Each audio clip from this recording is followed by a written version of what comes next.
Starting off strong with Doomsday, a villain who has no thoughts except destroy. Doomsday is a villain to Superman and pretty much like everybody, all of Krypton Earth. This villain is kind of like a final boss. He even has a power built in that every time he dies, he is reborn stronger. Plus, the thing that killed him, he will adapt to, so it can never kill him again. Since Doomsday primarily goes up against Superman, he can't really hold back. Holding anything back while fighting Superman would be a fool's choice. Since Doomsday will always regenerate stronger, the only way to truly defeat them would be to lock them away in the Phantom Zone and never let them out. That worked for a bit actually, but then, of course, Doomsday just had to figure out how to teleport out of there to Earth at will. And on top of that, he also developed a toxin all over his body that destroys everything around him. It even affects super beings like Wonder Woman and Superman. The villain was born of pain, and the constant exposure to pain has led to them hating everything, which is another reason why they hold nothing back and only want to destroy. They are so filled with hate that they just can't help it. Everyone's least favorite AI, Ultron, was programmed to have the right idea but ended up with a completely wrong answer. What was supposed to be a useful security AI quickly turned into the deranged threat that often faces off against the Avengers. Ultron wants to eliminate the flaws it sees in the human race. The problem with that is that means he would be fatally attacking all of those people. He would do anything to achieve that goal. Ultron also just refuses to give up, which is a good thing and a bad thing. He's committed, but the thing he's committed to, that could use a change. He's hurt heroes' families and taken over entire planets, and has been all around a thorn in heroes' sides in the MCU and the comics. Sabertooth, arch nemesis to Wolverine, is always ready to throw down and holds absolutely nothing back while doing it. He is obsessed with Wolverine. I mean, I get it, but also leave him alone. He has been through enough. Hating Wolverine is Sabertooth's day job. Sabertooth has interrupted Wolverine's wedding, fatally attacked multiple romantic partners of his, lied about being his dad, which is really weird. Don't lie about being somebody's dad. Wolverine famously has memory issues, and Sabertooth purposely burned the physical accounts of his past. But maybe the funniest thing that Sabertooth will do, that really isn't funny at all, but he will track down Wolverine on his birthday every year just to fight him or hurt him in some way. Sabertooth clearly loves the cat and mouse game he and Wolverine have going on. He doesn't need to hold back because Wolverine can take it. His healing factor can take it, his training and life experience can take it. Mentally, can Wolverine take another hit? Probably not, but Sabertooth doesn't really care about that. DC, they cooked when they combined Batman and the Joker to create the Batman Who Laughs. Is he wildly deranged and a danger to everything alive or dead? Yes, but he's also really cool. He was Earth 22's Batman, and his history was the same as the main Batman's, until Joker got particularly ruthless and did a bunch of stuff to psychologically attack Batman until he reached his breaking point. Batman ended up breaking the Joker, but the Joker had an ace up his sleeve. He had some of the Joker toxin in his heart so that if he were to die, those in the immediate vicinity with him would get infected. And of course, that was Batman. When he got infected by the toxin, he was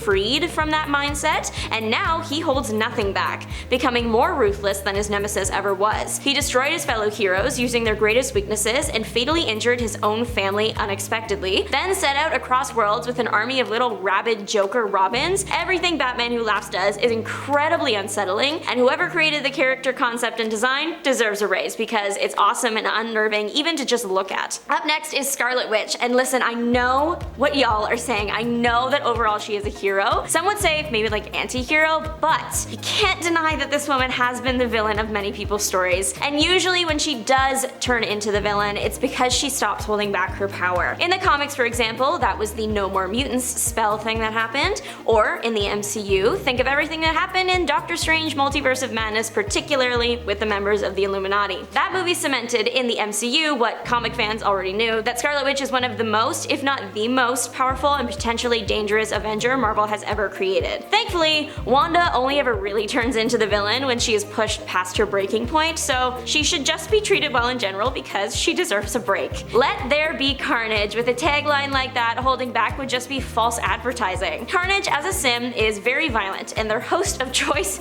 matched their freak. Cletus Cassidy is psychotic and bonded to the sim while in prison, serving 11 life sentences back to back. Carnage just rips into everything, especially when they have full control over their host's body. Once, in the superior Carnage kind of like moment, Cletus was catatonic, so Carnage took the reins and rampaged across town, proving why people should fear the Red Sim. The Sim's preferred host is Cletus, but it has bonded to other people, most notably Norman Osborn, a combo that created the Red Goblin. Carnage has also created doppelgangers and monsters when he was running around the city infecting people with pieces of the Sim. No matter what you do to it, Carnage is just going to keep coming back. Kry Tune from Gargoyle of Gotham is a newer villain, but he has already proven himself to be a deranged mess of nightmare fuel. The Gargoyle of Gotham comics are rated 18+ for a reason. So this villain bases his thing on an old cartoon called Kry Tune. You know how old cartoons will show you like really violent things but make them slapstick funny jokes? Like in Bugs Bunny, dropping an anvil on somebody, it's kind of like that. That's what the Kry Tune cartoon was. Kry Tune the villain takes inspiration from the violent acts in the show and actually carries them out in real life, anvils and all. This character has absolutely no value on human life and will psychologically harm his victims before finishing the job. Some people believe that Kry Tune is Earth 46 Joker. Both base themselves on some form of entertainment, Joker, clowns, obviously, and Kry Tune, old cartoons. Both are